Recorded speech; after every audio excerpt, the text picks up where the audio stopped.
Test. Okay, we're on one. Hi, Paco. Hi, Bowman. Good morning. So, Paco Dewa, India. What language is that Dewa? It's Spanish. It means Paco from the India. So, why Spanish? Like, do you speak Spanish? Yeah, I speak Spanish. I got this name as a gift. My real name is Hitesh. But when I was in Spain, my Argentinian friend was like, that's a very tough name because H is a silent alphabet. So your name is Hitesh. And it is not easy for people to remember. So he gifted me the name Paco. And it's been, 8 years I've been using this name now. So it works. Very nice. I met this guy that I think he was British, and he said that it doesn't matter what his name was. I can't even remember, but he said, I'm Bob, and I'm like, are you really Bob? And he said, no, but I just say I'm Bob because it's easy, you know, like Bob. That's it. Yeah. Everyone can pronounce that. Exactly. Similar thing. It's easy for people, you know. It needs to be easy because a rose by any other name would still smell sweet. So what's there in a name? You know, like you can call anything anyone, but it depends on the person, right? So yeah, here we are. Okay, so Paco, please tell me. So first, let's start from just like the beginning. Like, so where are you from? Where did you grow up?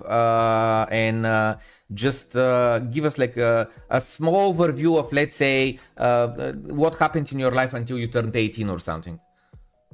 Oh, until I turned 18. All right. Hi, namaste, Yeah. everyone. My name is Hitesh. I'm from India, or you can call me Paco de la India. I was born in India, but raised up in Oman. That's next to Dubai. And I'm a very mischievous guy. And I pretty much changed like 5 schools and dropped out of school, then went back to school. And I used to keep hustling, doing small odd jobs and to just keep getting that extra bucks. And then by the age of 18, in fact, I started doing something called chartered accountancy course, but then I dropped out because I realized books is not my thing. I'm a people-oriented person, and that's it. And then pretty much at 18 to 21, pretty much I got into my regular life, finishing off my college degree, which I just graduated. I just got 3.8 on 10, and I just graduated and I got the hell out of there, man. And then I just started working. Regular life starts where I start saving money, buying things, Louis Vuittons, Gucci. Shit starts going crazy because you're just working for things now. And pretty much at the age of 24, 23 or 24, I decided that I'm going to quit my job. It was a very big challenge about quitting my job, and it is necessary. I think so. We really feel comfortable in our life doing the 9 to 5, you know. And we just don't take that jump, and the leap of faith is required. You have to start believing in yourself. So I started reading a couple of books, started self-help books, really help. I read the book called The Secret that says you need to believe in yourself, you need to ask the universe, and the universe provides. And instead did it. I just quit my job, and here I'm 8 years later just talking to you across the street, across borders and countries, connected by something as called as internet. So yeah, this is my journey, a little short journey. I've been traveling since 2015, you can say, and now I've been traveling for 7 years. Yeah. Okay, that's great. Okay, wait a second. So since 2017 and 15, 7 years. Okay. So where did you start? Where have you been? Like just go through the list. I've been to this country, or and then we can dig a bit deeper.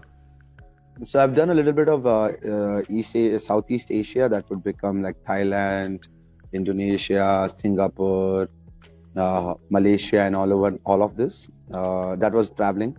But then when I quit my 2015 and I took a proper sabbatical, which was supposed to be 6 months, that's when I just went slow, and it went on to travel for 4 years. And then I went on doing India, Indonesia, Papua New Guinea, fly out straight to USA, Mexico, Guatemala, Salvador, all the way down to Colombia, Ecuador, Peru, Chile, Argentina. This took almost like 3.5 years because I was hitchhiking, I was couch surfing. I have stayed with over like 400 families by now, 450 in fact, 450 houses, hitchhiked, and doing small jobs on the road. So I've done anything from being a volunteer, dishwasher, English teacher, scuba shop manager, selling peanuts, dumpster diving, wood cutting. So, anything that keeps you keep moving.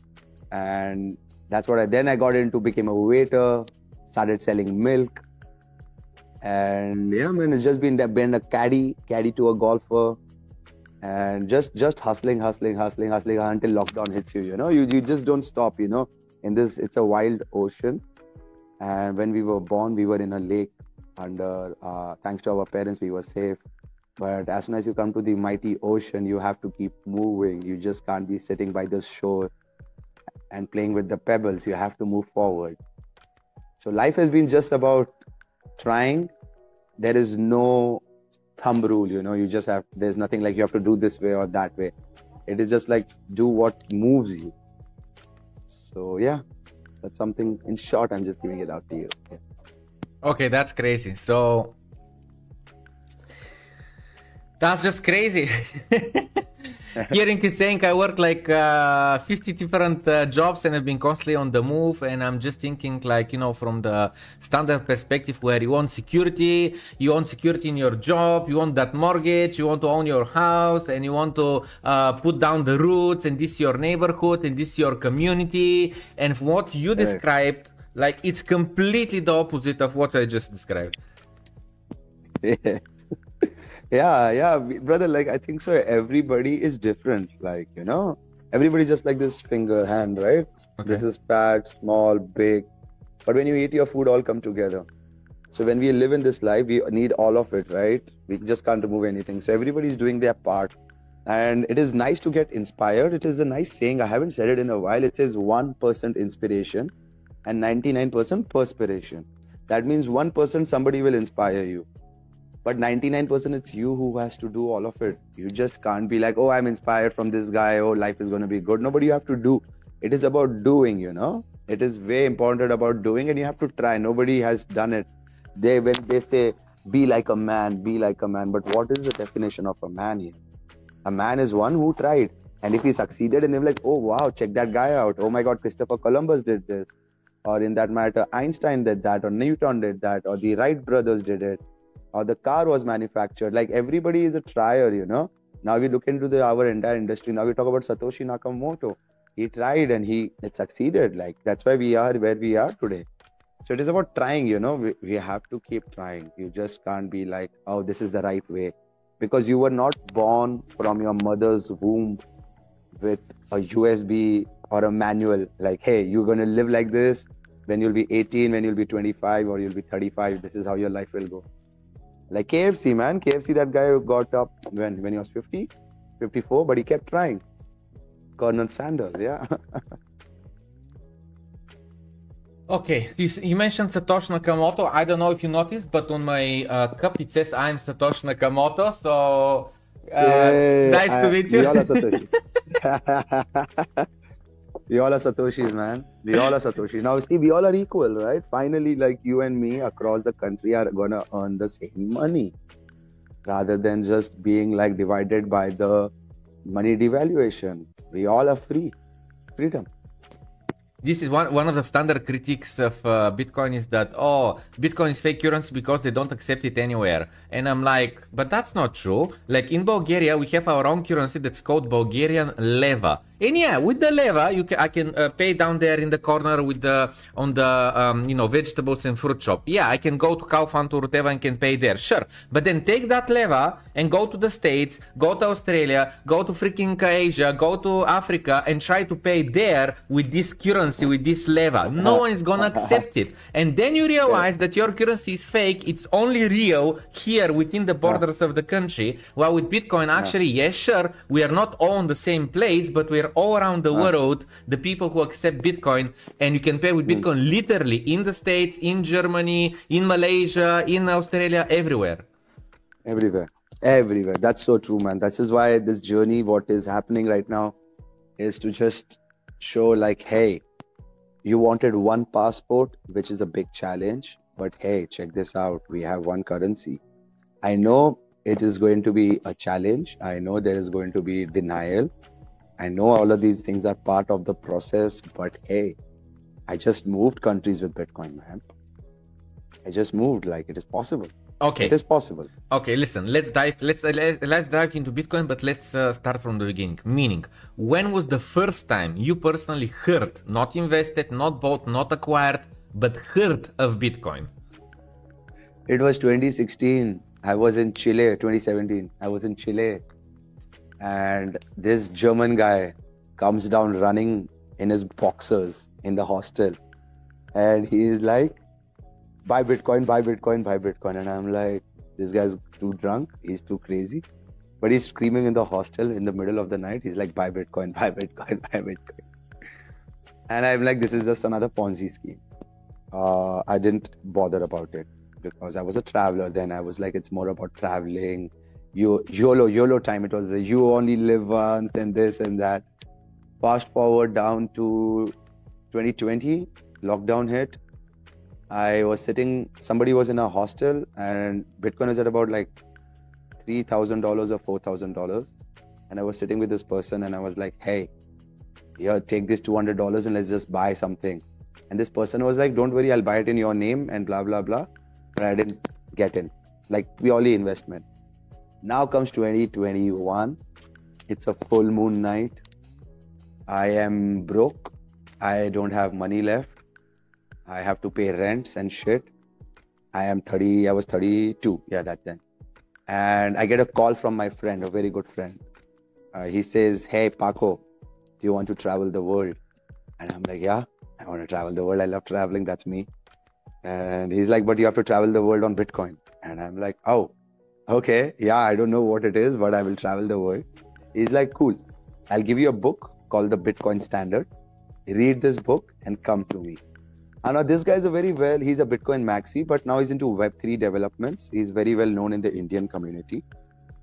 And I was like, sure, let's start reading the book. 3 days later, and I'm like, shit me, this world is not a fairy tale. And it can't be a fairy tale. It can just be a fairy tale for the people who have money. But for the common person, it's not a fairy tale. And I dived in. And in the book, I read about this history of money, how we moved from the 1400s, from the Portuguese to the Spanish coins, to the Dutch, to the French, to the British, now the dollars, which is not backed by anything, no gold standard. And I'm like, oh my God, they were lying to us. They were lying all this life. They teach us in our schools that, hey, gold standard, gold standard. And I was like, okay. Similarly, there was this one line that said in the book, like in 1878, there was this British traveler called Nellie Bly.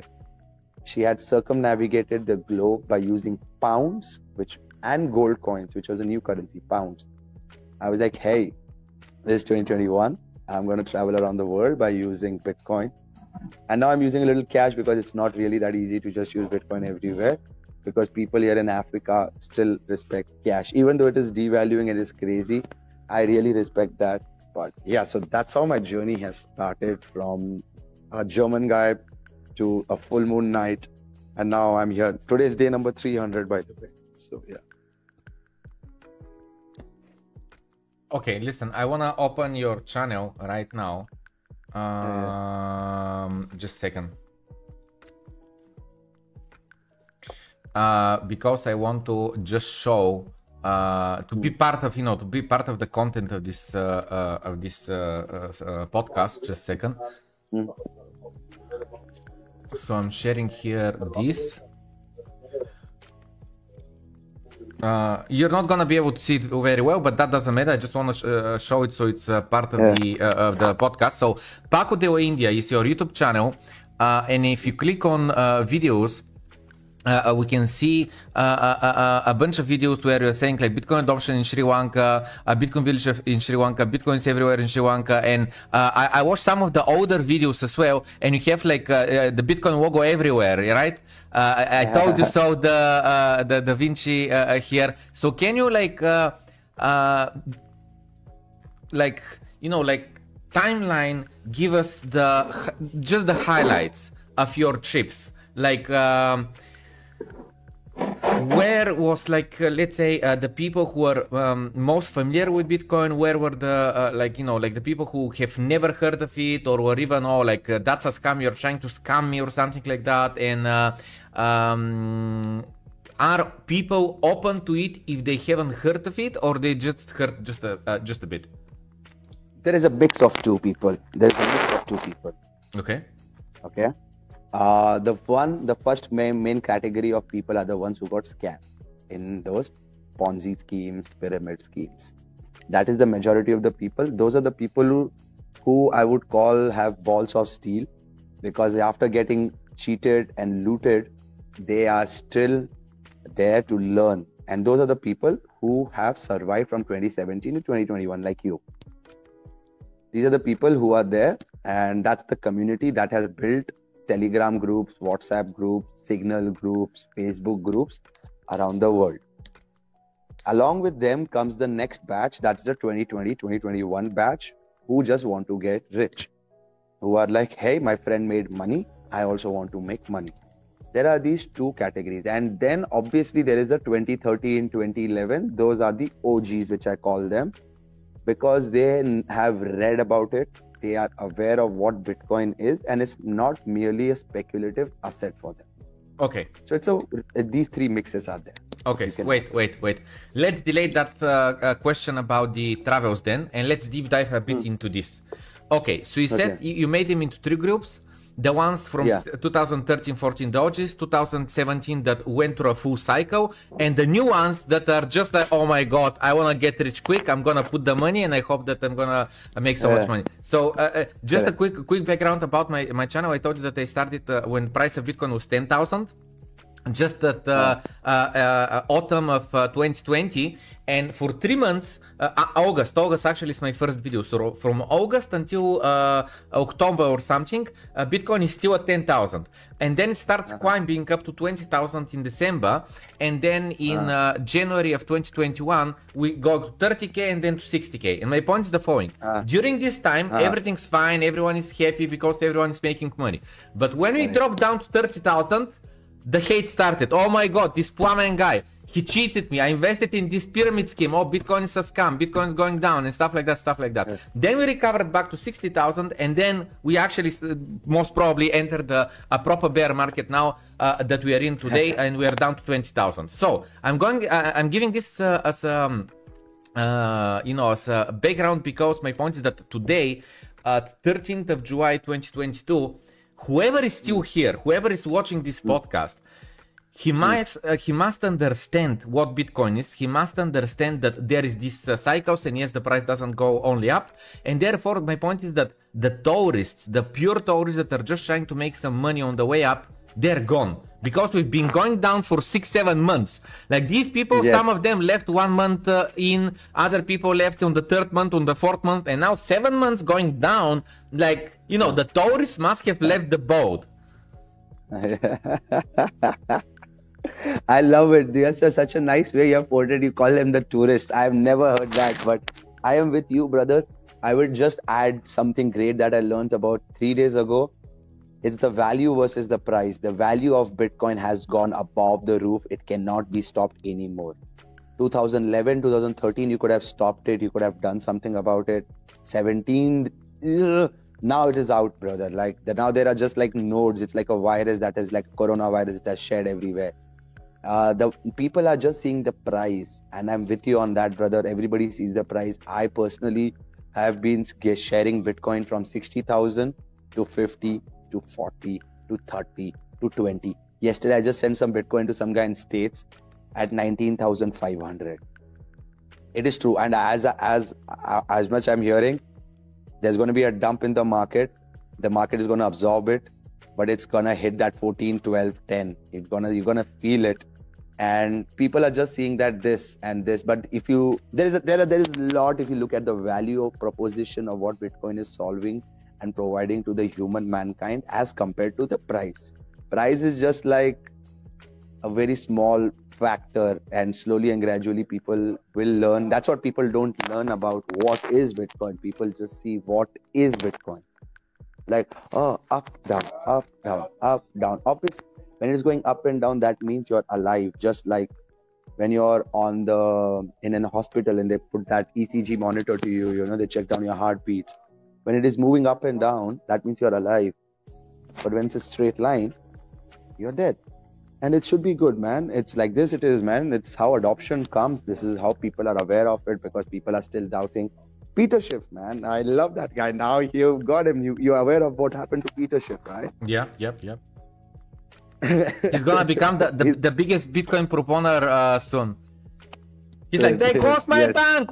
I don't agree with that. They forced their decision on me. It is true. And it is good. Like, these things are necessary to happen in life for you to be a learning. And that's why I respect 2017 batch. You guys really went through a lot of scams, and now you know at least what is Bitcoin. Like, you guys are strong enough now. Yeah. Okay, can you, for let's say if someone watches this podcast and doesn't fully understand Bitcoin, and you're saying like price and value are two different things, and for some people are like, what are you talking about? It's the same thing, like it's the price. So can you please focus on the value and explain like where does the value of Bitcoin comes from? And you're saying the value of Bitcoin is going through the roof while the price went down to 20,000. What do you mean by that? One, the price, I will bring it out because people are more into the price factor. Price has gone through the going down is just because people are withdrawing the money. They are using all this money because right now the inflation has hit them and the devaluation has hit them. Let's say if you have 100 eggs, you can only eat 100 eggs, right? And now these people had put in so much money in there, and now people are withdrawing it out because they have other expenses. Their roof, the rent has gone up, the food is expensive, the petrol is expensive. So you have all these expenses. How do you spend these expenses? An average man does not have a printing press just like the central bank. So they are withdrawing that money. That's why the price is going down. Let me bring it down very clear. That's the price aspect. The value aspect, my dear friends, we were living on something called as the gold standard. All right. From 1400s to 1800s or the 1900s, whenever anybody was trading, they were giving gold, silver, copper, bronze, right?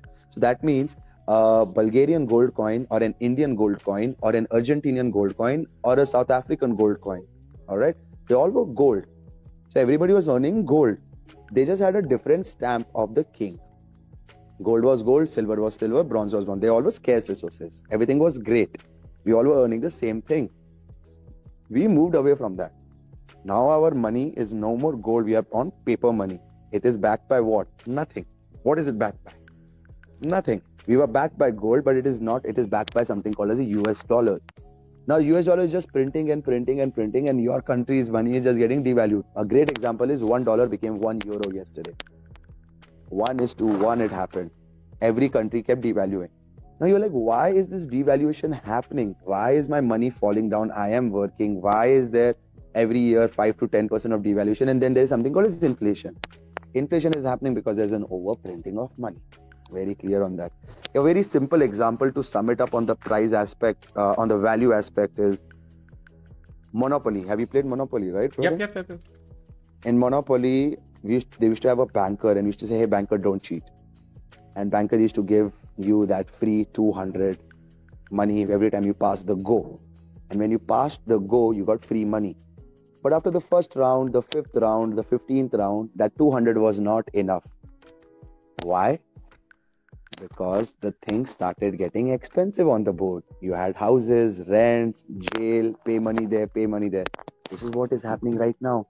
The government is giving you free electricity, free COVID shots, free this. But who's paying for it? And everybody has created a bubble. And in the process, like in Monopoly, the rich got richer, the poor got poorer. In our world, you, me, everybody who's listening to this podcast is blessed with food, shelter, clothing, some spare money, some spare time to take care of it. But that lady on the corner shop who's selling you your vegetables is still fighting that inflation because she is unable to save money. If she's earning $100 a month, how will she save money? You see, like the value is just like so valuable to have something back as a scarce resource in your life.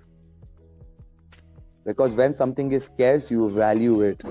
When something can be just produced anyway, you're just printing it and you're just creating it. Hence, the importance of Bitcoin, which just has 21 million Bitcoins, is very important in our world to fix the money and then fix the world. As to all the other crypto coins, I consider all the crypto coins as stocks, and stocks of a business. It can go up, it can go down. Please do your due diligence and read about it. If you're a smart trader, I'm not a trader. Not everybody is an investor too. Everybody is different. So just see to it like, what is your money going to be in? That's the value proposition, and that's the price. So price can go up and down, but the value proposition is like, hey, Bitcoin is taking us back to the gold standard. Like it is taking us back to something that is valuable. Okay, amazing. So firstly, I just want to state that what you're saying, a lot of the things I've been saying through, past time, we think in a very similar way. I'm trying not to add a lot from me because my audience have heard me saying these things many times, So I really enjoy you saying them because, it just proves that I'm not crazy, That being said, though, I want to show you. Here is this. A Facebook post from 24th of February. I'm gonna read it for you. Don't worry. So it's from 24th of February. Now it's July. So it's about 5 months ago. So it's a screenshot of this tweet from Scott Melker, the Wolf of Wall Street. He says, the action of governments around the world are currently the greatest advertisement in history for Bitcoin. Canada freezing bank accounts, Russia threatening to seize citizens' assets, war, inflation, predatory monetary policy. Forget the price, look at the value. Exactly what you said. It's different things, the price and the value. Yes, very well said. That's so true, man. That is so true. You look anything that's happening around, like Sri Lanka, Lebanon, Argentina, Canada, India, anywhere, Cambodia, Africa, man. Look at it, man. They just like, it's crazy. I'm with like very well put it in very nice words. I think so. I used a way lot of words, but the man put it really well. Look at the value, man. Look at it. Like, you cannot even have your bank, like China, brother. I'm gonna add here this Chinese thing. It has come to light. You saw 3-4 days ago there was a bank run happening. So people are going to get their money. All right. So when they go to get their money, they don't have money. So they'll organize a protest. They organize these thousands of people, and all these thousands of people have their phone on it, and they have this COVID application. They turned their application. That means if you have an application, if it's a green, that means you are free to go. You're not infected. But if it's a red, you cannot go out. These guys knew these guys are coming for protests. They changed everyone's into red. That is practically control of you. Man, if COVID is so bad, we all should be dead right now. Yeah. We all shouldn't be here right now. It is so crazy. And they just turned it so protests are not allowed. People do not have money. It's your hard-earned savings and you cannot even take them. And these are the same Chinese people who have invested a load of money in Africa. They buy the seaports, they buy the airports, they buy the roadways, the bus companies, the casinos, the bars, the restaurants. Every money is Chinese. So all that money that you had there, you have taken it and put it in Africa. Now the common person wants to remove their money because it is so expensive. They are digging into their savings, but they can't even withdraw it. So they will go on to print more money. Or they'll be like, oh my God, our money, we cannot print. So let me just launch a CBDC. And it is so insane. Like, you're trying to cover 1 billion people all at one shot. It is so tough. You can't even manage a family of 5. You can't even manage a country of 1 million, and you want to take 1 billion people together on the same boat. It is insane. Like, it is so bad. Like, that's where Bitcoin just gives you that freedom, man. It's about that little bit of freedom. Like, hey, that's my money. I work for it. Let me have the control of it. Why do you want to have a control of my money? Why? For what reasons? Like, come on. You already govern me with your religion. You already govern me with your tax laws. Good, I respect it. I like my good roads. I like my free medicine. I like that great infrastructure. I love it. I'm ready to pay my taxes. But let me just have control of my money, man. Like, tomorrow you can have your CBDC and you can be like, hey, there's an expiry period now. You haven't spent your money because of the Keynesian economics. Like, the more you spend, the more the economy grows. No, man, I want to save my money. I want to think about my future. I want to think about my kids. I want to go travel the world. But no, I want to control everything. And dude, this is so bad. Like, if they start controlling everyone's money, you're basically going digital, like, like, it's so bad. Phew.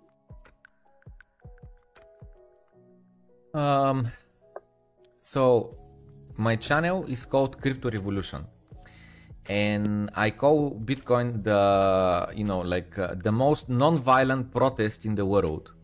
You don't need to go gather somewhere in front of the government building and scream freedom to the people and put your resignation or something like that. All you have to do is buy some Bitcoin. That's it. Just turn your energy that is being stored in toilet paper and turn it into digital energy on the Bitcoin blockchain.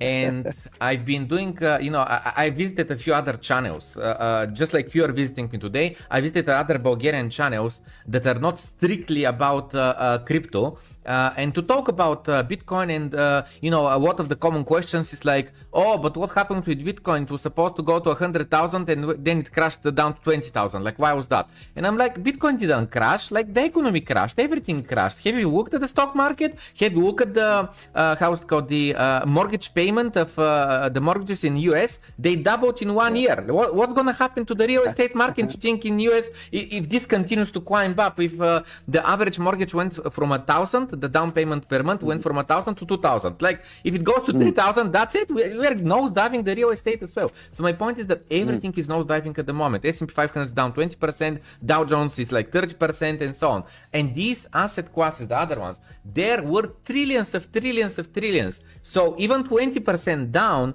they're deleting a lot of trillions from market cap. Well, Bitcoin at its best time was just over 1 trillion. So even going down 70%, it just deletes just billions. It cannot even delete a whole trillion. Anyway, and my point is the following. Just yesterday, we recorded one podcast, and I said that there is 3 things that people have to understand about Bitcoin before they purchase it, they invest it, or they even have an opinion about it. They have to understand these 3 things. So the first thing is that Bitcoin is just a better monetary network. What this means is that, let's say right now, me and you are doing this podcast, right?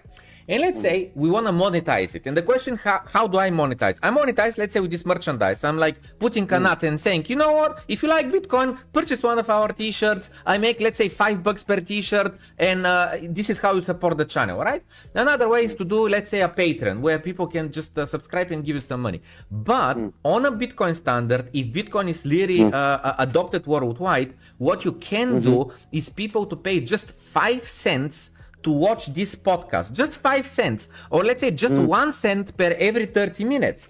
And the thing is, like 1 cent per 30 minutes, it's nothing. If a person is not willing to pay even that, well, don't watch it. Your time is worth a lot more for 30 minutes than 1 cent that you don't want to spend. If you don't want to spend it, just don't watch it, right? And if people, though, pay 5 cents per an episode, if you have thousands of views, that's, turns into good income. But today, this is not possible because try to send, I'm going to give you my IBAN. Send me 5 cents. Good luck, you're going to pay $20 in freaking taxes, right? So it just doesn't work, right? The monetary network today is inefficient. It's old, it needs an upgrade, and Bitcoin gives us this upgrade using LikeNet. So this is the first thing that people have to understand. The second thing that they have to understand is that I go to CBDCs. CBDCs, you gave a good example, and but the example that I give is like, let's say with CBDCs, they limit you that you can buy up to 2 beers a day, right? Let's say you want to buy 5 beers, right? I want to buy 5 beers. This is how much I drink. And let's say the government says, but no, you cannot, because you're going to get drunk and tomorrow you're not going to be able to do 100% at your workplace. And I'm like, but that's my choice. Like, let me get drunk, let me go to work, let me do bullshit there, let them fire me. Like, that's my free will, they're taking away your free will from you by literally by controlling where you can spend your money. They're indirectly controlling your consciousness, your thoughts, your everything. The other example that I give is you're traveling the world right now, right? And I like to travel a lot. So my base in Bulgaria, but this year so far I've done 10 trips abroad. I went to Serbia, I went to Italy, I went to Croatia, I went to Dubai twice, I went to Turkey, and so on, okay? And my point is that imagine the government saying, oh, you know what? We don't want money being spent outside our borders because this does not support our economy. It supports foreign economies. So what they do is the moment you go outside, if you spend $1,000, that's fine. But if the next 1,000 that you want to spend up to 2,000, you must pay 20% additional fee. So to the government as a tax. So this means that the first 1,000 it's fine, but the second 1,000 you must give to 20% to the government, so you spend 1,200. If you want to spend another 1,000, let's say it's a 40% tax. So now you have to spend 1,400 in order to actually spend 1,000. So this way they can just like make you think, oh, you know what, going abroad is too expensive. I better stay in home and spend my money here. But what if I don't want to spend my money here? What if I like the fucking beaches in Greece better than in Bulgaria, you know? And they're not gonna allow me to do that. So CBDC is literally full control over the people. And what I say is, it scares me. I don't want to be fully controlled. I want to have free will. I want to be able to spend the freaking money that I earned by giving my time and my skills to someone else. When I take that money back, which is my payment, I want to be able to spend it wherever the fuck I want. Okay, that's the second thing. And the third thing that I give as an example is corruption. I say, we have that Jerome Paul guy there, who is the god. He's literally god of the world, okay? Because he controls the value of money. And the money is time. So literally, he's God Almighty. He controls time. Literally, because he can devaluate my time that I stored in money. He can increase its value. He can literally print money into existence and then spend it however he wants. That's literally God Almighty right there. And I didn't even vote for him. I didn't choose him. He's just God. And then to some Bulgarians, they'll be like, but why do we care what's happening in the States and to the dollar? It affects us. It affects the whole world. Fed, the central bank of US, is the most important central bank in the whole world. They control the world. So where I'm going is that these people, on top of everything, they have inside information. Like imagine him saying tomorrow, we stop raising interest rates, we're gonna go dovish, we're gonna go back to zero. He's gonna be buying stocks like crazy at the moment because they're gonna moon in just a month, right? Yeah. you are on it. Yeah, man, like the rich keep getting richer. You're right on it. They control everything. And that's it, right? Remember, like when you were a teenager and you were rebellious and you wanted freedom, and that's why you left your parents' house. Bitcoin is a teenager. It is rebellious right now. It's been 13, 14 years and it's leaving the house. It's done. And we are on it. Like, I really thank like everybody who understands this, because people like you are very necessary. I feel everybody, even that guy, even I feel that Luna chap, Quan, or the 3AC, or the Voyager, or the Celsius. I really feel everybody is down there just proving it that Bitcoin is what Bitcoin is, because all of these people save their money in Bitcoin. I have met a lot of shitcoiners. I have met a lot of traders. I have met a lot of projects. Ultimately, if you ask them, they're like, yeah, bro, we save it in Bitcoin. And I'm like, then why are you selling your shitcoin to someone else? He's like, no, it is a project. The project is good. And all. I'm like, okay, is it decentralized? Yeah, it is decentralized. I'm like, it is not. Like, let's be honest. But all of these things that you have put it out, you speak out of your personal experience because you have felt it.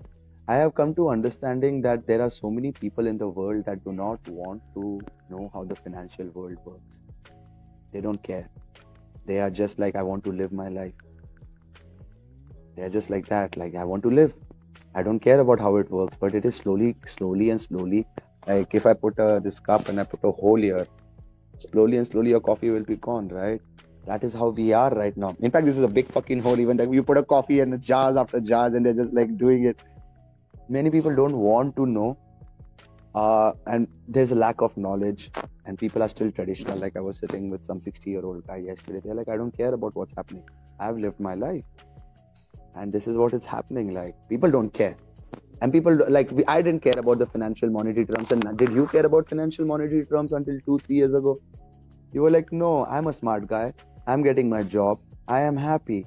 I am saving. Oh, I made some money here. I invested there, because you are a smart person to invest. I think so, brother. Not everybody is an investor. And this is where I really thank like our Indian culture of saving in gold. Can you save gold in Bulgaria, by the way? It is legal, yes, you can. But do people do it? A few. The standard thing in Bulgaria is real estate. People like real estate here. Okay, now you think about it. But When real you see estate is real expensive though. You cannot save in a real estate. You must take a mortgage. You must first save a bunch of money, put a down payment. If you want to save $200 a month, like you cannot. Like you must first get 20,000, then get a mortgage, and then get the house. There you go. See, now you just played. It's like a poker table now. On a poker table, and it's a high stakes. And if on the high stakes, you need high money. Like if a common person like you and me goes, we will get an interest rate of 15%. But if I go down to a loan shark, we'll pay 25-30% interest. So basically, I'm not making any money. I'm not doing anything. I just feel like, oh, I have my own home, but for the next 25 years, I'm just paying. And then you devalue my currency. Like in India, I'll give you a very good example. Our currency is devalued 10% in this year. All right. Okay. Plus, there's a 10% inflation. So we have just lost 20% in a year without doing anything. 20%. Hey, that's a lot, man. Do you give yourself a raise? Does your boss give you a salary hike for 20%? Come on. It is crazy, man. And it is just like, it's just like the playing field is no more for a common person. So common person is not saving, as you just said. He's not saving in gold. He can't save in real estate. He's merely buying that €1 beer because it is cheaper to forget about your pain. And it is like, hey, I want to drink and have fun. And even if I save in my euros, if I give you €1,000, after 5 years, that €1,000 is like €500. You can't get shit for anything. A person is lost it. Like there's nothing left. He's just merely living. That's it. There is this song of just a second. Let me share my screen again. Just a second. There is this song that is I don't listen to music a lot, but it's DMX The Rain, okay? Like it's some old song, it's okay. I'm not like a big fan of the DMX, but this line stuck in my mind years ago. So the line goes like this. Now I know I can stop the rain. It doesn't have to be the way it is. You say it is. And somewhere it says like just because it's been I don't see it here. I don't see it in the lyrics here in the text, but I know that he says like just because past 20 years it was the way it is doesn't mean that it has to be that way, you know? And the example that I'm giving is that we're born in this world, right? You were born at certain year. I was born in another year. Whoever is watching right now was born in this year, in this. We're just born. When we were born in this world, we are just.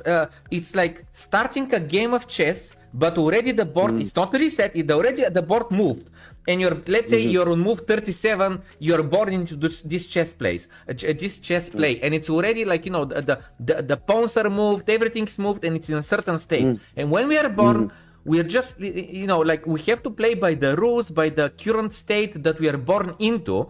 And let's say if you were born, let's say 70 years ago, women had no rights. They couldn't vote. From them, all they were expected was just to cook, just to take care of the children, and that's it. If you were born, let's say, I don't know how many years, this is, and depends on the country, but let's say 200 years ago, you still have slavery. Like today, it's unacceptable, it's so obvious. But 200 years ago, yeah, of course, that guy from Africa, he's a slave, right? Like, we take them by force from Africa, and we take them to the States or to UK or to Spain, I don't know where they were, and that's it. And today it looks so weird. So my point is that today we were born in a fiat system where money is what the central bank decides, and the value of money is what they decide, and that's the reality. And a lot of us just are born like this, and we just think like that's the normal, that's the optimal, and the world was like this forever. It wasn't like this forever. It just happened like 50 years ago. True. 1971. 1971. There's a website called What the Fuck Happened in 1971, WTF. Yeah. And yes, I'm with you, brother. Like everything changes, everything evolves. 20 years ago, there was no internet. And look at us right now. I am in Zambia. You are in Bulgaria. And we are just connected. We are 4,900 miles apart. And yet we are connected and able to have this. Thanks to Satoshi Nakamoto, I guess it connected us. See, I think so Satoshi did a really great job was to just see that humans can't be trusted. You can see it in your relationships. You can see it in your governments. You can see human nature is as such, that is the greed and the want. And Satoshi saw this really well. And I do not know if Satoshi is a man or a woman or a group of persons or whatever it is. Like whatever they did, I will call them they. Whatever they did, they just saw it in the future. So that's the foresight. So what they did was they had some insight in their hindsight. That means they looked up their past. They saw where we are coming from 1933, the Great Depression, to the World Wars, to 1971. They just rounded down up and they just saw like a common man is no more free. We are practically slaves right now of the monetary system. And we are the same people who elect these people. Let's not blame they, it's us. We only elected them. We only empowered them with the power. We only trusted them. And then we just saw like power, when a person has power, he can do anything. There's no stopping. You can look at from Lenin to Hitler to Kim Jong-un to right now, Sri Lankan government.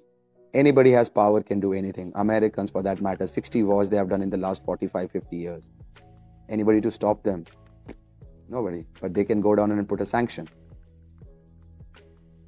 Yeah, it's crazy, man. The human nature is such that we cannot be trusted anymore. But trust is the most important factor. I feel like in 20 years or 30 years from now, Bitcoin will survive more on trust than on the mining or on anything. Then it will be a switch. It's going to be a switch. First, we start by trusting. But then this one is started by coding, because don't trust, verify. We need that strict father in our house to tell you, hey, this is wrong, this is right. And now slowly and gradually we will move towards trusting it, and it rewards, man. I feel we need to do this because what are we going to leave for our children? You and me are similar age. We are 33 years old. Our parents left us this world. What are we going to leave for our coming generation? That's why it drives me like this. I'm like, hey, I don't want that kid who is born, go to a university, spend $20,000 on their education, and when he comes out, there is no job, and then he has to pay interest, and he cannot afford anything, and he goes on to commit suicide, or he goes on to commit something, and it is crazy. And I don't want to leave this for the next generation. That's why I am like, hey, let me dedicate my time and energy to this. It is possible, because as you said, things were different 200 years ago, and now it is different. And let's say we are the part of the change, because I used to always think, I'm like, what is our generation fighting for?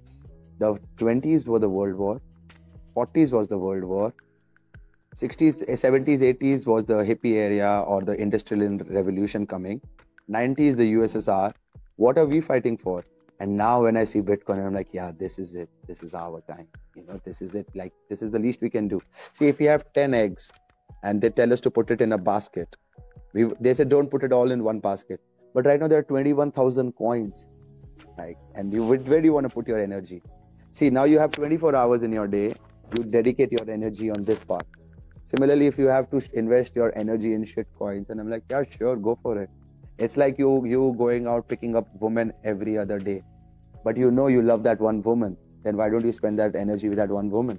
Why don't you create it? Why don't you foster it? Why don't you give the sunlight, the energy and life to it?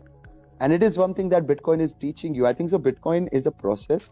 People start from nothing and they go that, oh, we are maxi. Yeah. Yo, you reminded me of something. I'm really sorry. It's very important though. Yeah, it's go very for important. it. You reminded me of something. Yes. Firstly, how's it called? That connection between dating different women and actually loving one and giving the perfect. Oh my God, within Bitcoin and shitcoins, perfect. Okay, but listen. In your videos, I didn't see you once paying with Lightning Network. Okay. If you look at my Indian videos, there are Lightning Bitcoin. So I'll give you. So the ones, if you saw over the Sri Lankan. So what was happening was when I was moving around Sri Lanka, in fact, in Thailand, you'll see Lightning is there. Cambodia, Lightning is there.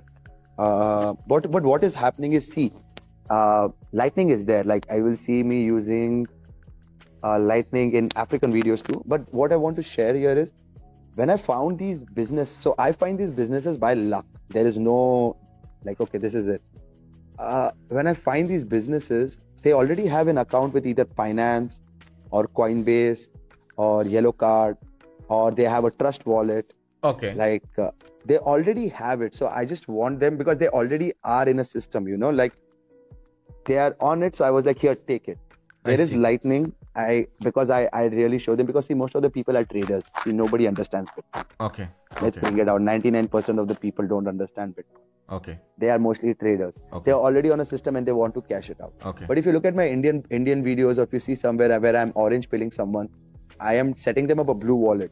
I see. And Okay. I am getting them converted into it. Like now, if you look at my yesterday, I put a video on Twitter where I've just used Lightning Bitcoin for 6 people, gave them Bitcoin. I would use Pax for Lightning, and I gave them on their wallet of Satoshi, non KYC.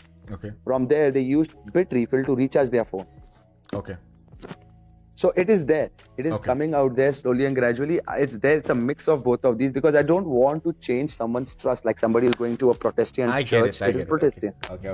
I get it. Just because when I posted your video in my group, in my Facebook group, and I posted it like, oh my God, look at this channel. This guy is traveling the world and paying with Bitcoin. And then in the comments I put, but there is this face swap. There is this icon of a guy face, forehead swapping himself, and I was like, but he's paying on chain instead of Lightning, because I was like, it's faster and cheaper, because in a lot of the videos you're saying it's gonna be there in 10 minutes or in a few hours, and I'm like, just pay him in Lightning. So you're saying just the guy prefers like that because he has an on-chain address. I get it now. I get it. Okay. But I was gonna say, cheap. On-chain is so cheap. 0.3 cents, 0.04. No, I'm 4 cents. I'm paying 1 sat per byte. Okay, I see. 1 sat.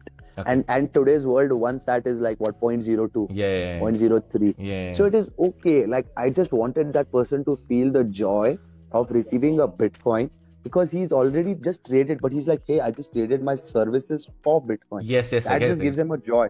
The common person feels like, hey, I received something, I can cash it out, I can hodl it, I can do anything. He's free. I know, not your keys, not your coins. This is like, it's what it is. But human nature, right? They're like, hey, can I cash it out? You give anybody Bitcoin in Africa, they'll be like, can I cash it out? That's it. So that's that. But I'm with you on that. Lightning is the reason I'm able to do this journey really strongly. Lightning is the reason I'm able to buy my flight tickets or buy my phone recharges or do anything. Lightning is utmost priority, guys. Lightning is the reason adoption is there.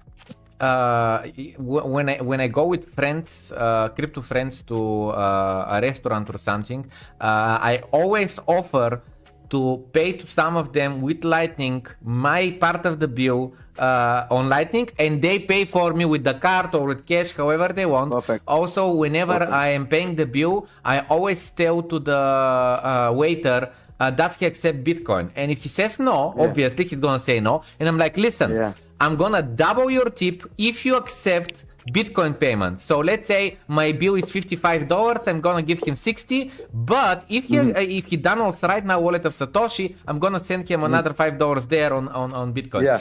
And last thing that I wanna mention is Kraken. Actually, they accept deposits on Lightning Network. Kraken today, the Kraken, the exchange, yes.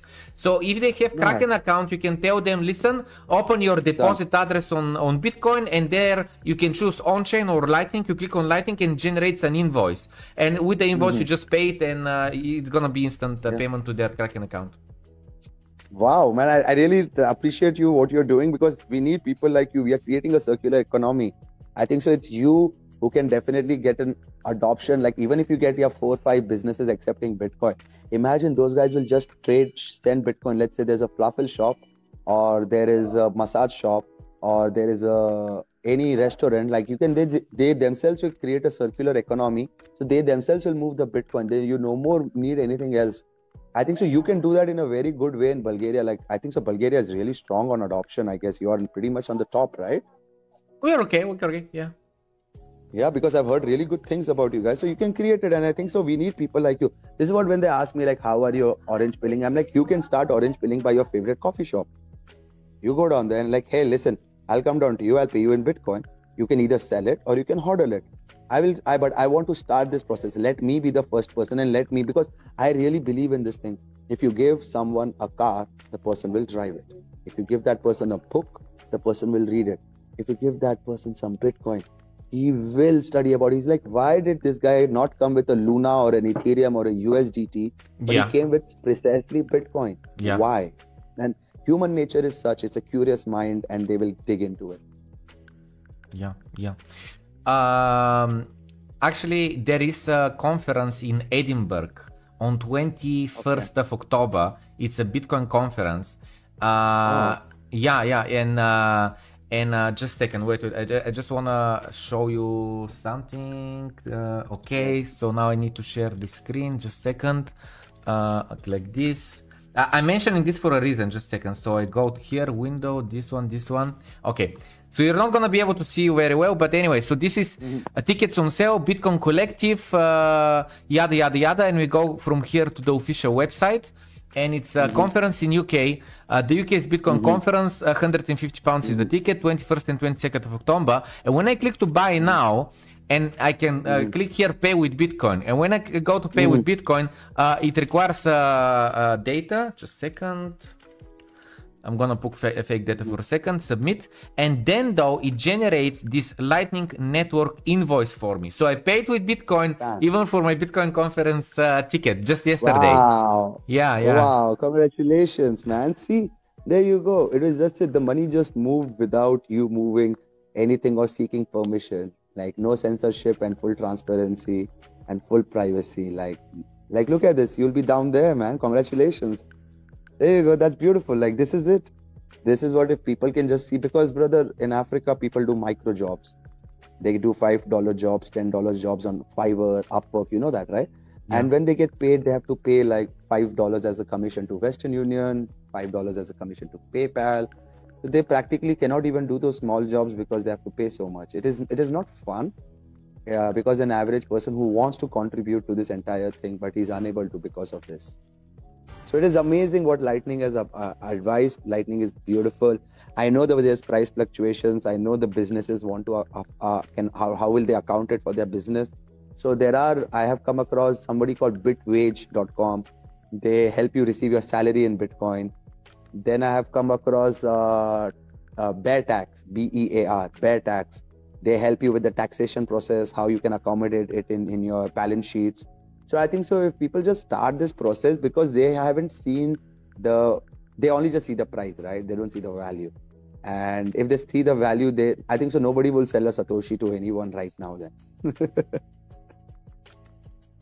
Talking about inflation, I want to tell you something that I think, and you tell me if you agree or no. Because we talked about inflation, we were talking about how Bitcoin solves the problem of someone deciding to inflate the money supply with 50% for 2 years, and that's it. He just decides to do it and just does it. And with Bitcoin, obviously, that's impossible. We are already at 19 million out of 21 million coins, and just 2 more million are gonna be mined. And in the next 10 years or so, majority of these coins are gonna be mined out of the 2 million remaining. But what I'm saying is that with Bitcoin, if we're one day on a Bitcoin standard, it's not like there will be no inflation. There will be inflation, but for other reasons, not for the reasons of printing money. Let's say if there is a war, and you start diverting resources, people's energy, and so on, from, let's say, building cars and building food and let's say restaurants and hotels, businesses, to, I don't know, sending people to the front line or making tanks and so on. So therefore, goods and services, normal ones, are gonna skyrocket in price because there is, let's say, demand, but there is almost no supply because we diverted the energy somewhere else. Or let's say if there is bombs falling, or let's say there is, like, I don't know, whatever, earthquake or something like that, and we have a lot of countries that are affected, and let's say, how's it called, the real estate is broken and so on, you need to repair this. So obviously, yes, a house in a city that got demolished, well, yeah, the demolished house is gonna go down in price, obviously, but new houses that are just freshly built are gonna skyrocket in price in Bitcoin just because there is demand, but there is no supply. Do you agree with this statement? 100%. Like, it is the scarce resource will have more value. You are right on this, man. Like, the people are not seeing it, but it is happening. That is why you're seeing all the land will go out of the roof for you guys to even afford anybody. That's why you see Mr. Bill Gates has like all this land in America. He owns he's the biggest land hodler. And with the inflation, it cannot be controlled because we are humans. We still have wants, right? Look at it. We still want more. We cannot let it go because everybody who's growing up, the next generation that's coming in, man, the 14, 18-year-old who are coding and everything, even they will be wanting things, but things are gonna not be there. And inflation, see, I really like the fact where I want a 10% hike in my salary. If you want a 10% hike in your salary, there'll be a 10% hike in the goods process, 10% hike in everything. 10% hike will be there in everything. But then you are hitting me with the devaluation of my money also. You get it? Like, you're just hitting me from both the angles. See, everybody wants a 10% hike. You have 20,000 subscribers, you want 30,000 subscribers. You're getting $10,000 as income, you want $12,000 as income. Everybody wants it to go up. This is good. This is nice. This is freedom. This is why we do trade. But now we will start putting our resources towards something that is much more valuable and contributing to the society rather than giving it for free. The problem we are into all of this situation is because there's a lot of free shit being given. Free electricity, free vaccine, free. But who's paying for it? We only. Then they tax us. I'm like, oh yeah, we forgot about the tax, guys. Oh shit, you hit me with 10% inflation, 10% devaluation, some 20% tax. They're like, hey, what am I to you now? Like, man, human nature, but go on. I was gonna say, listen, let's because we're already 1 hour in and I don't wanna like keep you forever, but I really want us to go through your travels. So like if you remember your videos vividly, just like try to remember of highlights, like from let's say the past especially 2 years, what are the highlights, positive or negative, regardless if it's like a very good interaction or if it's a surprise, but how much adoption there is, like whatever you choose as highlights. Just give us a few. I'll give it to you for all the countries, man. I'll just bring it out to you very quickly and everything. India was very beautiful. India, I could use a lot of vouchers from Bitrefill. A lot of people were doing adoption. There were like they claimed to have like 30-40 million people on crypto. It was really easy for me to move around on Bitcoin. Sorry. There was it was. Sorry. Paco. For people who don't know what Bitrefill is, can you please explain? Okay, Bitrefill is a place where you can pay as you just showed Plamen, right? How you can give you lightning payment option. So Bitrefill is a place where you can buy your mobile recharge, airtime. You can buy flight tickets. You can buy food vouchers. You can buy anything down there by paying with Bitcoin. So basically, they'll accept your Bitcoin and then they will give you, say, $100 vouchers for Google Play, $100 vouchers for anything. So you can pay with Bitcoin. Basically, you're still using Bitcoin. That is something that is Bitrefill does. There's something called Crypto Refill. On Paxful it is there. I guess Fold app is there. There are various apps in every country. In India, there's GoSats. So there are various apps that accept Bitcoin from you and then they give you those vouchers like gift cards. Vouchers means gift cards. That is Bitrefill. So India was very beautiful for me. India, there was a lot of adoption. And until recently, they came out with a tax 30%. Current stat, 30% tax. So if you make a profit, you pay 30%. If you make a loss is yours. That means if you made $100 profit, but you made a loss on a trade, $80, right? So your net profit is $20. But no, you'll have to pay tax on $100. So they are basically telling you like, don't use crypto. That is India. India is beautiful. UAE, 0% tax. You can move around anywhere. You can cash out even millions and millions of dollars. It's beautiful. There are places that accept Bitcoin. Thailand, 0% tax. Amazing community. If you look at the Umbrella network that was found in Thailand, in Chiang Mai, great community. They have a very nice circular economy, about 5 restaurants that accept Bitcoin. Beautiful people. Bangkok, great adoption. Cambodia, great adoption. I found like 18 businesses that accept Bitcoin, from a banana bread to a tuk-tuk driver, to my guide, to my hotel, to my bus tickets. I found it all on Bitcoin, literally paying with Bitcoin, not using fiat. Like nice. Singapore, amazing, 0% tax, but they are clamping down on you right now because Singapore doesn't. So Singapore has got all the banks from Hong Kong shifted to Singapore. So the banking sector will get affected if they adopt crypto. So, but it is really nice. A lot of businesses that accept. I bought 7-Eleven cheese sandwiches on Bitcoin. I got my Metro card on Bitcoin. I paid for my rides in Sentosa Island with Bitcoin. We moved over into Sri Lanka. I found businesses, as you saw all on the videos, but government is not really friendly with it yet. Qatar, they recently launched a crypto exchange about last month. So things are moving forward because Qatar is getting the World Cup thing going around. And then we come into Kenya. Kenya, there were like about 10 to 12 businesses that accept Bitcoin, man. Like I got myself a massage for Bitcoin. I bought myself a book for Bitcoin in Kenya. That is beautiful to just see that. Masai Mara for Bitcoin. Tanzania, I paid for my Kilimanjaro hike with Bitcoin. Rwanda paid for a car wash. Uganda is the cheapest place in the world to buy Bitcoin as I speak to you. Cheapest place to buy Bitcoin in the world is Uganda. To buy Bitcoin? Yep. Like if we'll say it will be 20,450 on Kraken, it will be 20,420 in Uganda. Mm-hmm. So that is crazy. I have seen Malawi with good Bitcoin. Like Zambia has great Bitcoin community. Zambia, Zimbabwe. I found a guy who imports car using Bitcoin. I found a restaurant, coffee shop that accepts Bitcoin.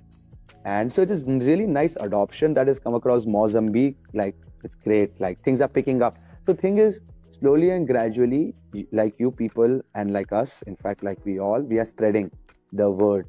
And I see in the next 5 years, it will be a huge time. But Bitcoin adoption, which I call hyper Bitcoinization, will take 15 to 20 years because an average man does not have a smartphone here. But there's a guy from South Africa. He just launched an app, not an app. So you have your old Nokia phones where you should type *303* the USSD code. Now you can send Bitcoin using that. So that means if you have a small phone, you don't need internet to do that. It will be custodial, obviously, but you can move your Bitcoin. They have started it in 8 countries, so you can move your Bitcoin just typing something. But people don't have internet, guys. Let me be very clear. People don't have internet, everyone. You need internet. If there is no internet, you saw what happened in Canada, brother. There was no internet for 24 hours. That means your Bitcoin was zero. There are floods in India right now. Your Bitcoin is zero because there's no electricity. So this is something that is weird, but it is the reality. So this is something in countries that I've seen that there is Bitcoin adoption. I bought these things for Bitcoin. Like if you see all of these things, like this is bought with Bitcoin, bought with Bitcoin, bought with Bitcoin. Like those guys literally have Bitcoin wallet. That is beautiful to see. So things are picking up. That's beautiful. Nice. Nice. Yes. What is your advice of things that you must do if someone wants to travel on Bitcoin? What preparations he must do? Get a non-KYC wallet. Move away from an exchange. 2, they can definitely check out 2-3 things that I do. One is called maps.bitcoin.com. Yeah, that's Roger Ver, but on that website it has a great map which shows you about places that accept Bitcoin Cash. But pretty much there are some places that accept Bitcoin, so you can check that out. Or there is something called Crypto Spender. You can check that website out and figure out where you can buy, you can spend. 3, there is traveler.com, Cheap Air, Future.travel, Bitrefill, where you can buy your flights and hotels for Bitcoin. 4th, you can definitely check out communities. So every country has a local community. Once you get into that local community, either on Telegram, WhatsApp, or on Facebook, you're good to go. Reddit is really amazing for you to reach out to them. You can really find such places and you can definitely go down and spend. Like if you see a business that accepts Bitcoin, please support it. Even if you have to buy as low as $1 worth of things, please buy something. Let that guy who is accepting Bitcoin be like, hey, our people are here. It really feels good to support that business because not everybody can spend $100,000, but you can spend that $2 on a coffee or a $5 over thing. So you can definitely do that. And if you're already doing that, you're on the right path, man. Like support it. It doesn't hurt much. Okay, perfect. And where are you now and what's next for you? Like what are your plans until the end of the year? I'm in my 15th country, that is Zambia. Tomorrow is the 16th country, that is Botswana. Then 17th is Nigeria, Cameroon, Central Africa Republic, and then South Sudan, Ethiopia. And from there, I will move over into Lebanon and maybe do a little bit of Eastern Europe or move over to Southern America. This is the little bit of idea as of now. By the end of the year, I'll be doing all of these countries and then go back to India, apply for my American and the European visa because I really want to cover up the European story also now and the American side. I just feel like my plan was to do 40 countries. I'm currently on the 15th, right? And I still have to cover it up. So I just want to finish it off because I really feel like I'm a layer 0. Layer 0 is human connect, where I can get down on the ground and meet the people and get them connected. Hey, me. Прекъсна му интернета на човека. Айде ще го оставим май тук разговора. Или да изчакаме 2-3 минутки да видим дали ще се появи човека. Ако се появи, да успеем да довършим.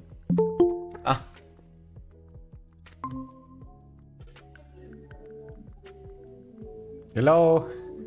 Yeah, bro. I don't know what happened. It was very random. Your internet cut off for a second, I think. I can't see. Where am I? Yeah, I'm here. All right. Sorry, man. Sorry. I lost it. I just don't know what happened. Yeah, tell me. What was the question? I missed it.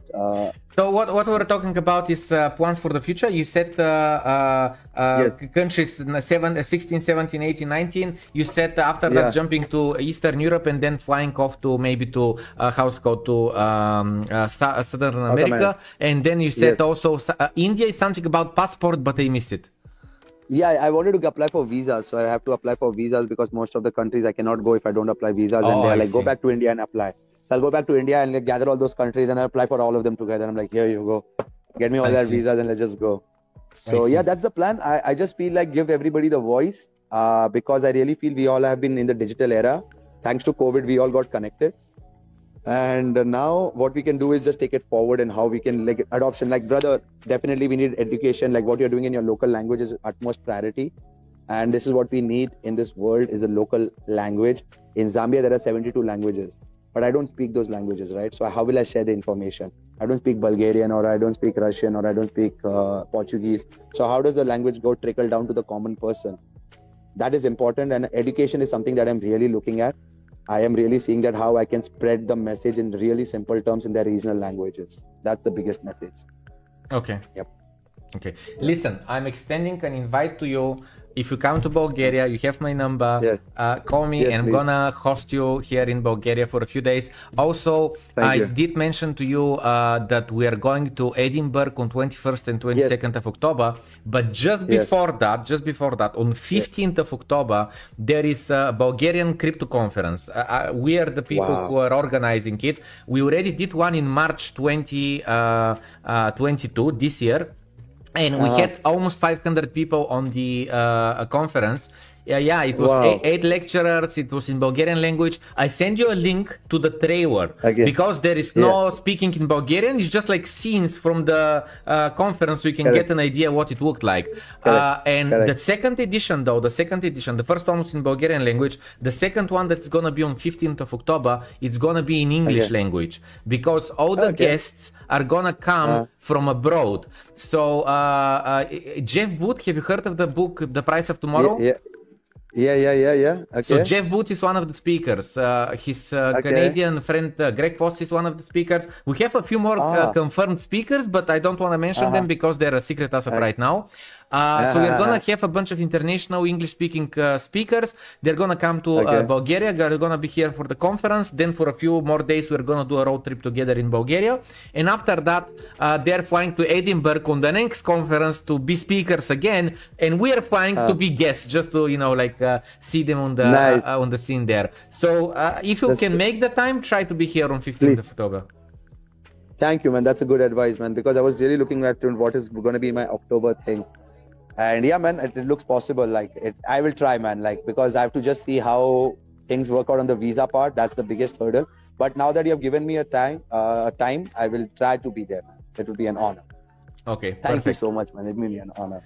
Thank you. Nice, man. Okay, well, listen, I really, I'm gonna follow your channel. You make great videos. I like how they are short, they're well edited, they're informative. You can see, the emotion in the videos and so on. There's good scenery from the places that you visit and so on, drone shots and so on. So everything, perfect. Really good content. I really like it. Thank you. So this is why I wanted to, show your channel in the video of this podcast so people can easily find it on YouTube. And again, I already shared it on my Facebook group and so on. So expect at least a few Bulgarian followers from there. Thank you. That means a lot. Thank you so much, brother. Thank you for your time. And let's do another podcast, let's say in 6 months or something like that, when the year ends, so you can give us a small, like a summary, what have happened, what's changed, what did you, new adventures that you had and new people that you met. И отново прекъснат интернета. Добре, прекъсвам подкаста и после ще трябва да едитнем най-вероятно тая част, дето е с прекъсванията. Окей, бай! Hey Plamen, thank you so much for inviting me over. It was an honor talking to you, just to share the knowledge of Bitcoin and adoption of Bitcoin around the world, because hyper-Bitcoinization is happening. Thank you everyone for listening. If you would like to follow the journey on YouTube, it's called Paco de la India, where I upload videos, my vlogs about Bitcoin adoption in different countries. On Instagram, it's called Run Every City. I do love running, guys. You should also run too. And on Twitter, it's called Run with Bitcoin. And if you would like to support the journey, the website is called support.runwithbitcoin.com. Friends, I have met so many Bitcoiners, and this is something that everyone says. They came in for the price, but they stayed for the value. And that's what Bitcoin is. It is here to give you freedom, and it is here to let you follow your dreams, whatever way you want to follow, because Bitcoin just frees you out from that monetary shackles around the world. I hope you guys read the Bitcoin standard and have a beautiful life ahead, and keep stacking those sats and keep sharing those sats too. Let the sats flow. This is what the white paper says too. It's a peer-to-peer electronic cash. Let's let it go, feel it, enjoy it. Bitcoin is a feeling. It is just not the price action. There is way more to it. And namaste, and thank you once again. Have a beautiful day. Ciao.